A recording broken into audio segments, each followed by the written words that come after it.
On my path to gaining speaking fluency in Spanish, I think one of the most interesting things about it was where I did it. I did it here at the house. I didn't have a teacher. I didn't have a tutor. I didn't attend classes. I didn't travel abroad in a remote location. I had no family members that spoke Spanish. I did it here alone at the house. Sounds crazy, right? It actually is one of the biggest and most important reasons why I succeeded. In today's video, we're going to dig into that. My name's Scott Bryant. I'm the founder of the Calisthenian Method, and I am here today to share a little bit more about my personal journey in hopes that it can help you and benefit others. I learned a lot along the way, and one of the biggest things that I learned was the power of practice alone, here back on the back porch of my house. That's where I did a lot of it. I'm going to share it with you right now. All right, so let's start with the obvious. So it's a paradox. How do you speak without having someone to speak to? It doesn't make any sense. And of course, let me always level set, right? Why am I learning to speak Spanish fluently? Well, I want to speak with others. That is where I'm headed, 100%. It's what I do today. I didn't do it in the process of learning to speak. I did not.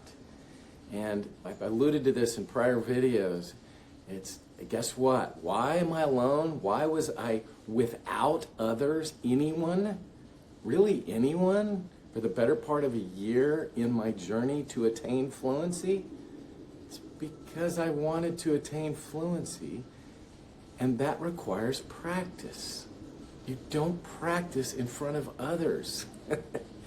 Pretty simple concept in my mind. And the dynamic of being alone while you practice is powerful. It's powerful. It's how musicians learn their craft. They sit at the piano by themselves and play. They have a feedback mechanism. They hear it. They know if they're playing properly, and if they don't, they adjust. It's a pretty simple concept. Speaking, I think part of the issue is we don't think of speaking as a performance. We think of it more as, when we think about learning a language, we're thinking more as a student that's trying to acquire knowledge. That's not performance. That's the act of acquiring knowledge, which is a prerequisite to being able to perform the art of speaking. And so if you have that mindset, I think it makes a little more sense. Now, okay, so what does that look like, speaking? It really involves a lot of breaking speech down, this big thing we call speech, into its component parts. And what are those component parts? They're sentences. And we're gonna get into that in just a minute, talking more specifically about how this all took place. Okay, so now let's dig into the million-dollar question. I'm sure you're asking yourself, all right, I'll buy this idea. You did it by yourself without talking to another. What were you talking about? How did that play out? What was that? And look, it wasn't random. It was a very structured, specific methodology that I developed over time, and it evolved. It didn't happen overnight. But I can tell you, largely it's centered around the idea of translating sentences. Really, just very simply taking a sentence in English, starting there and saying, okay, how might I say that same sentence in Spanish? And then thinking to myself, kind of translating, if you will. It's more than translation. It's trying to put your mind in that of a native Spanish speaker, and then saying that same sentence in Spanish, right? And again, there's lots of ways to do this.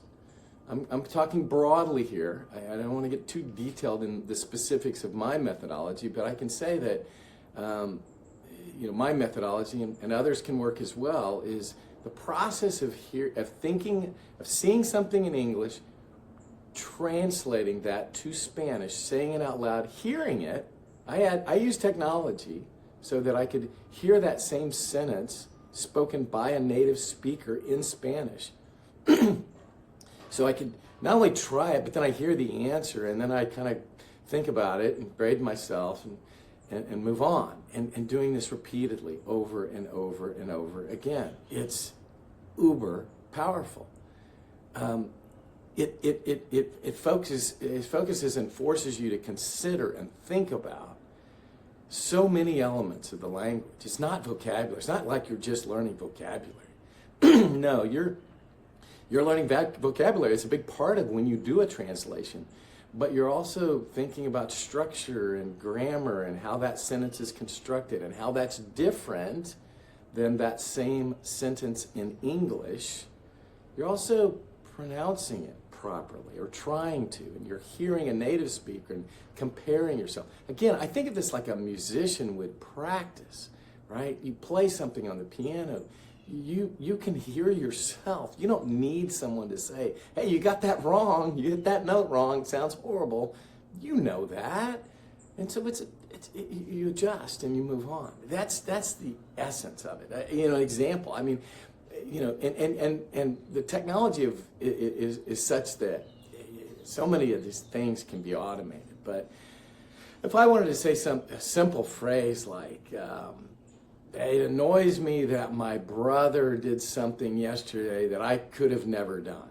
I mean, maybe that would be the phrase that I have in English. Okay, I'm relatively advanced, but I would say, okay, let's think about this. And I would start with, okay, it annoys me that my brother did something yesterday I could have never done. I would say, me molesta que mi hermano hizo algo ayer que jamás pudiera haberlo hecho. And that might be my translation, but think about the power of what I just did there. I mean, and then knowing that I could compare that to the right answer and hear it, and try it again and hear it, and try it again and hear it, and all of that strung together, I'm learning so many elements.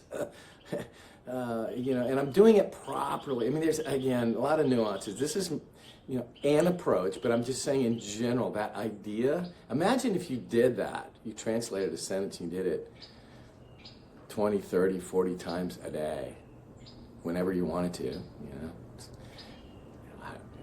it's powerful. It's what got me there. You don't need another person to help you with that. You can do it all by yourself.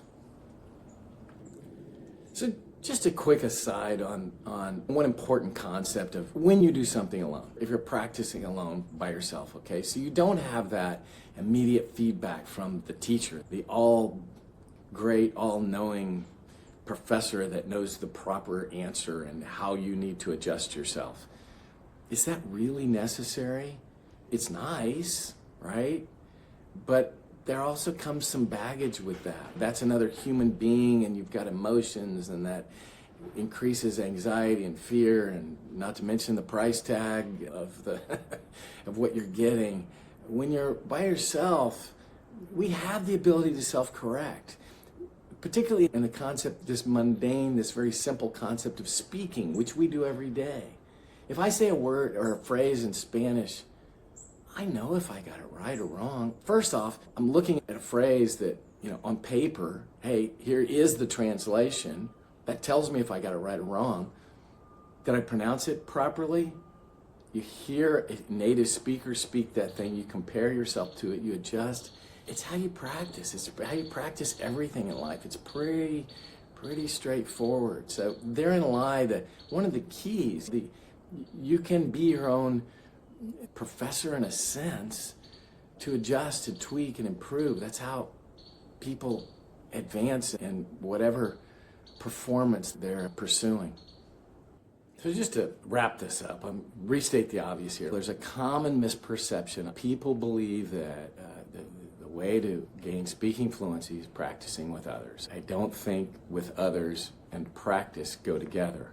I think practice happens alone. It's all by yourself. That's what you do. That's how it's an art. It's a performance. You practice the art or performance alone so that you're ready to perform with others, which is the dialogue, the conversation we all desire and ultimately achieve with proper preparation. So anyway, look, I've outlined the general flow of what I did. If you want to get into the details, I'm happy to talk to any of you. You can find me on my website. Thank you for your time today.